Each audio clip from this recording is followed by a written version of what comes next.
بسم اللہ الرحمن الرحیم۔ حضور کا عرب کے میلوں میں دعوت اسلام کے لیے جانا۔ یہ واقعہ اس زمانے کا ہے جب مکہ میں حضرت محمد اور مسلمانوں پر ظلم و ستم کی شدت بڑھ چکی تھی۔ قریش کے سرداروں نے اب کی دعوت اسلام کو تسلیم کرنے سے انکار کر دیا تھا اور مسلمانوں کی زندگی مشکل بنا دی تھی۔ ایسے میں حضور نے سوچا کہ مکہ سے باہر جا کر اسلام کی دعوت دی جائے تاکہ دوسرے قبائل اسلام کو قبول کریں اور اس کے ذریعے اسلام کو تقویت ملے۔ عرب کے میلوں میں دعوت اسلام کا آغاز۔ مکہ کے ارد گرد کئی میلوں کا انعقاد ہوتا تھا جہاں دور دراز کے قبائل تجارت اور میل جول کے لیے جمع ہوتے تھے۔ ان میلوں میں لوگ اپنی مصنوعات بیچنے، نئے تعلقات بنانے اور اپنی ثقافت کا اظہار کرنے آتے تھے۔ حضور نے ان میلوں میں جا کر قبائل کو اللہ کی توحید اور اسلام کی دعوت دینے کا فیصلہ کیا۔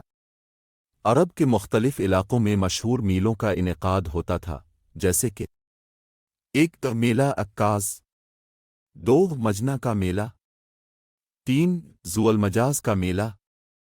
یہ میلوں سالانہ بنیادوں پر منعقد ہوتے تھے اور عرب کے لوگ بڑی تعداد میں یہاں آتے تھے۔ ان میلوں میں شرکت کرنا عرب کے معاشرتی اور تجارتی نظام کا اہم حصہ تھا۔ یہاں قبائل کے سردار اور معززین جمع ہوتے تھے اور لوگوں کو دین کی دعوت دینے کا یہ بہترین موقع تھا۔ حضور ان میلوں میں جاتے اور مختلف قبائل کے سرداروں اور لوگوں سے ملاقات کرتے۔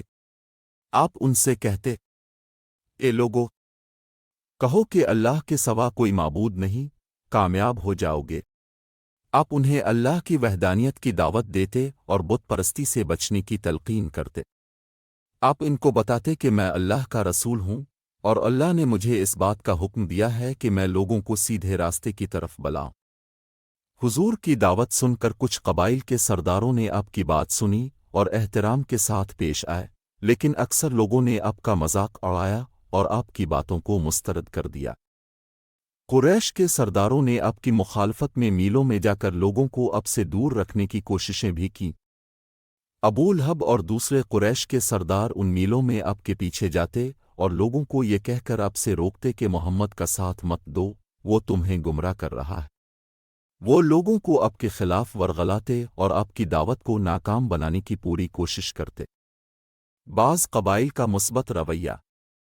اگرچہ زیادہ تر قبائل نے آپ کی دعوت کو قبول نہیں کیا، لیکن کچھ قبائل کے لوگ ایسے بھی تھے جو آپ کی بات کو سنجیدگی سے سنتے۔ ان میں بعض افراد کے دلوں میں آپ کے اخلاق اور صبر سے اسلام کی روشنی داخل ہونے لگی۔ یہ لوگ بعد میں مدینہ میں اسلام قبول کرنے والے پہلے مسلمانوں میں شامل ہوئے۔ مدینہ کے قبائل سے ملاقات۔ انہی میلوں میں سے ایک موقع پر حضور کی ملاقات مدینہ کے 2 قبائل، اوس اور خزرج کے کچھ لوگوں سے ہوئی۔ آپ نے انہیں اسلام کی دعوت دی اور انہوں نے آپ کی بات کو غور سے سنا۔ وہ مدینہ واپس جا کر اپنے لوگوں سے اسلام کی باتیں کرنے لگے، جس کے نتیجے میں مدینہ میں اسلام پھیلنے لگا۔ اسی میل ملاپ کے نتیجے میں بعد میں مدینہ کے لوگ، جنہیں انصار کہا جاتا ہے، حضور کو مدینہ آنے کی دعوت دیں گے اور مشکلات کے باوجود صبر و استقامت۔ میلوں میں دعوت اسلام دینے کا یہ سلسلہ کئی سال جاری رہا۔ حضور نے اپنی پوری کوشش کی کہ لوگوں تک اللہ کا پیغام پہنچائیں۔ اگرچہ اکثر قبائل نے آپ کو رد کر دیا اور آپ کا مذاق اڑایا، لیکن آپ کبھی بھی مایوس نہیں ہوئے۔ اپنے ہر حال میں صبر کیا اور ہمیشہ اللہ کی مدد پر بھروسہ رکھا۔ حضور کا میلوں میں جا کر مختلف قبائل کو اسلام کی دعوت دینا ہمیں یہ سبق دیتا ہے کہ حق کی راہ میں مشکلات آئیں تو انسان کو ہمت نہیں ہارنی چاہیے۔ حضرت محمد کی استقامت اور صبر نے ہمیں یہ سکھایا کہ اگر مقصد اللہ کی رضا اور حق کی تبلیغ ہو تو چاہے جتنی بھی رکاوٹیں آئیں، کامیابی ضرور ملے گی۔